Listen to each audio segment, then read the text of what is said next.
La influencia de Gómez de Mora se evidencia en el diseño del Ayuntamiento de Toledo, obra de principios del siglo XVII del hijo de El Greco, el pintor tan famoso. El nombre de su hijo era Juan Manuel Teotocópulos. Aquí vemos las dos torres con chapiteles que se vuelven prácticamente el tema de todos los palacios, tanto a nivel oficial como privados, que se construían en la España, en el centro de España, durante estas fechas. Si bien aquí Juan Manuel Teotocópulos hace uso de un esquema más italianizante que Gómez de Mora, al diseñar y construir un frontón clásico en el remate del tercer cuerpo y un primer nivel, una planta baja a modo de basamento, con un acabado fuertemente en relieve. Vamos a hablar también de Alonso Carbonell, arquitecto y escultor español. En 1648 fue nombrado maestro mayor de todas las obras reales. Dirigió la construcción del Palacio del Buen Retiro y terminó el Panteón del Escorial. Se mantuvo en la línea reposada del clasicismo herreriano, pero abriéndose hacia un barroquismo más colorista que plástico. Las primeras noticias sobre él datan de 1619, cuando aparece en Madrid como aparejador de las obras reales. Protegido del conde duque de Olivares, el válido del rey, llegó a suplantar a Gómez de Mora como primer arquitecto de Felipe IV, cargo que desempeñó oficialmente desde 1648. En el Palacio del Buen Retiro, que era una construcción de unas, digámoslo de esta forma, modestas pretensiones, a pesar de la extensión de sus pabellones con torres, patios, fuentes y jardines, que se situaba a las afueras de Madrid. Este era un palacio de descanso, de recreo para el rey.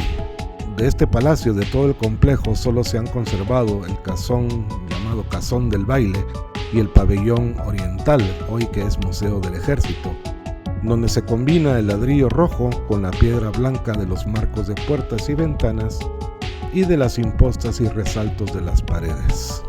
Las ermitas levantadas en los jardines del Palacio del Buen Retiro inauguraron un tipo de construcción que se había de prodigar mucho durante el resto de la centuria.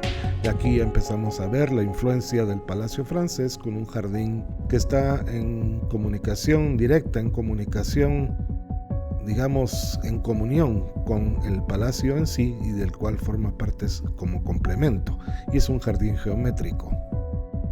Otro arquitecto destacado de este periodo es, digamos, de mediados del siglo XVII, es Francisco Bautista, quien a la edad de 15 años ingresa como novicio en la Compañía de Jesús, donde estudiaría arquitectura y teología. En 1622, junto con el también arquitecto y jesuita Pedro Sánchez, comienza la construcción de la Catedral de San Isidro en la ciudad de Madrid. Entre los años 1662 y 68, trabajó en una de sus más importantes obras, la Capilla del Santo Cristo de los Dolores para la Venerable Orden Tercera de San Francisco, en la calle de San Buenaventura, en la ciudad de Madrid, declarada como Monumento de Interés Cultural.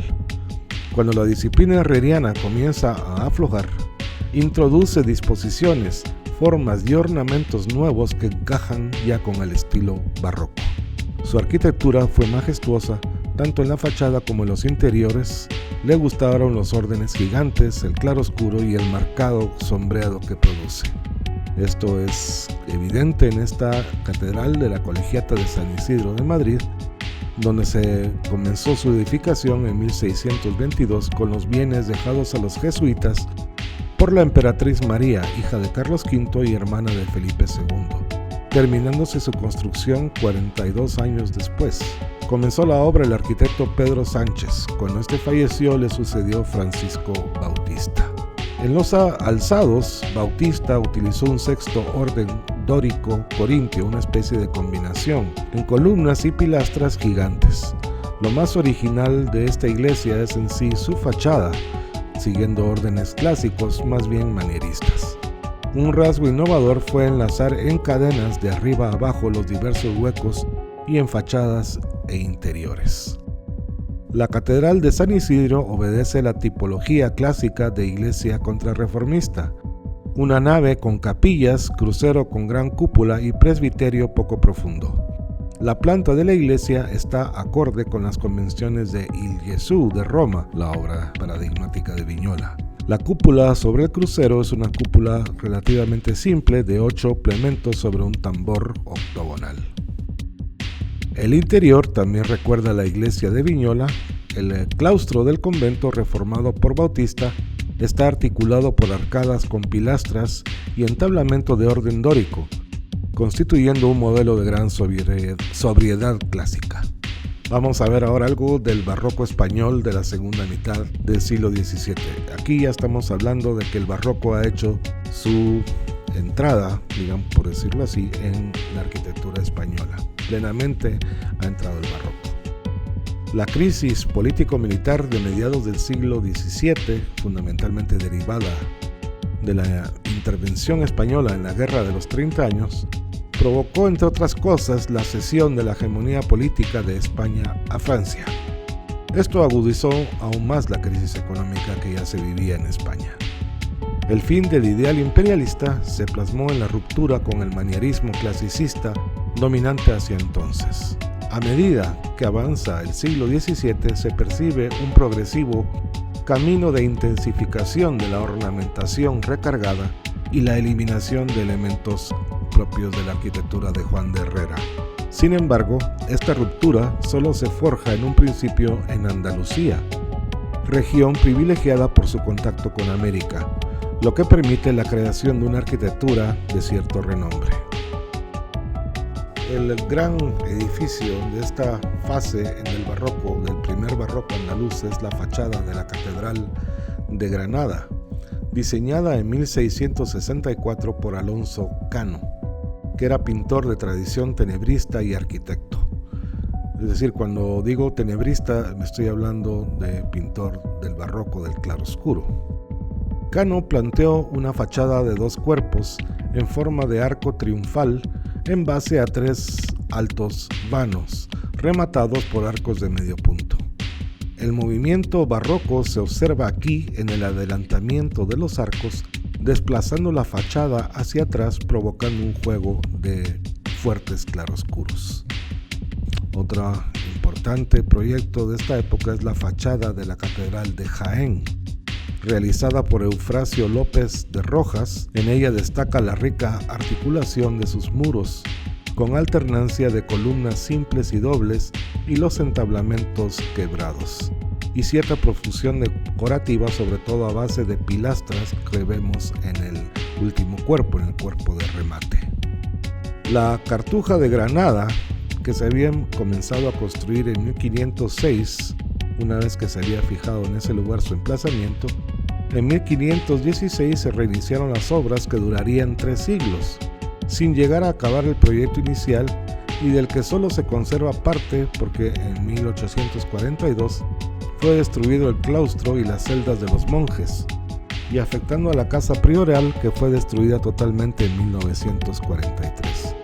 Estuvo habitada hasta 1835, momento en el que los monjes fueron expulsados de la misma, pero aquí vamos a hablar de las reformas que se hicieron en este siglo XVII. Básicamente a base de una exuberante decoración. Sus espacios más célebres son la iglesia, la sacristía, de autor desconocido, y el sagrario, que es obra del maestro Francisco Hurtado Izquierdo, y cuenta con una impresionante cúpula pintada por Antonio Palomino. El edificio alberga en su interior una importante colección de pinturas, entre las que destacan las del cartujo Juan Sánchez Cotán. Al ver esta profusión decorativa, en Andalucía ya estamos entrando a un periodo de lo que podríamos hablar del ultrabarroco, que luego en América tendría fuertes exponentes. En esta Cartuja de Granada, el altar de la iglesia es de la primera ya mitad del siglo XVIII, al igual que el sagrario, y aquí vemos cómo ha ido evolucionando de un primer barroco que era un poco más sobrio hasta este barroco ya exuberante, este ultrabarroco recargado con fuertes grutescos en toda su decoración. Aquí vemos el sagrario de la Cartuja de Granada, con su exuberante decoración tipo horror vacui propia de este periodo ultrabarroco. También en este periodo, ya fuera de Andalucía, estamos hablando, recordemos, última parte del siglo XVI, XVII y ya estamos iniciando el siglo XVIII. Y fuera de Andalucía, hablaremos del monasterio del Salvador en Celanova, en Ourense, Galicia.